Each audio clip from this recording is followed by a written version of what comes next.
Ceux-ci confessaient qu'ils étaient étrangers et pèlerins sur la terre. Hébreux 11, 13.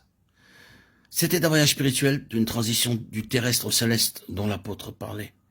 Il y avait l'aspect intérieur, mais il y avait aussi l'aspect extérieur, à eux-mêmes. Et c'est la même chose pour nous. La tendance naturelle, c'est de se tourner vers soi-même. Mais c'est une marche descendante. Laissez faire les choses par elles-mêmes et elles iront vers le bas, de manière toute naturelle. Est-ce que ce n'est pas vrai? Un beau jardin deviendra une sauvage désolation, un chaos en peu de temps si vous ne prenez pas de l'ascendant sur lui. Et cela est vrai de nous d'une manière spirituelle. La gravitation tend vers la terre, voulant toujours revenir vers le bas, voulant toujours en terminer avec le conflit, le combat, voulant toujours sortir de cette atmosphère de tension dans la vie spirituelle. Toute l'histoire de l'Église et la longue histoire de cette tendance à retourner vers le bas, vers cette terre et à devenir conforme à ce monde, à être accepté et populaire ici-bas et à éliminer l'élément de conflit et de pèlerinage. C'est la tendance et le cours naturel des choses. Que ce soit extérieurement ou intérieurement, être un enfant de Dieu, un pionnier sur la voie céleste est une chose coûteuse. Vous allez à l'encontre de la tendance religieuse. Et pour illustrer cela, considérons encore cette lettre aux Hébreux.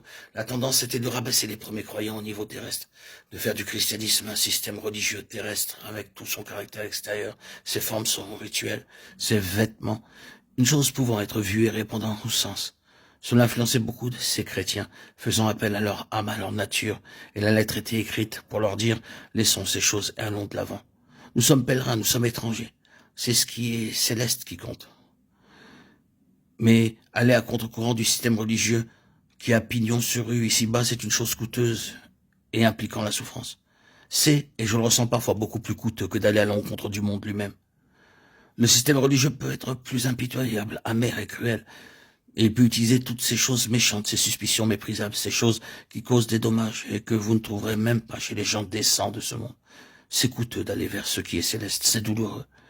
Mais c'est la voie des pionniers, il doit être clair que cela doit en être ainsi. Il y a cette expression dans cette lettre.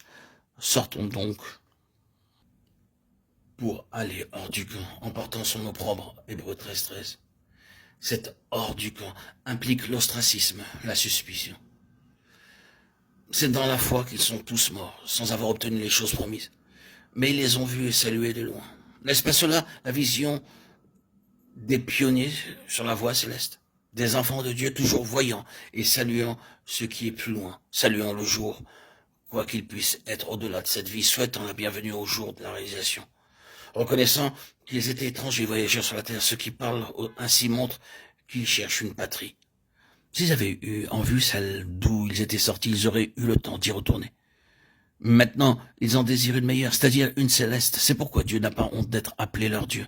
Dieu n'est pas honteux de ceux qui sont en pèlerinage avec lui, jusqu'à la fin. Il les appelle sa propriété. Il est appelé leur Dieu.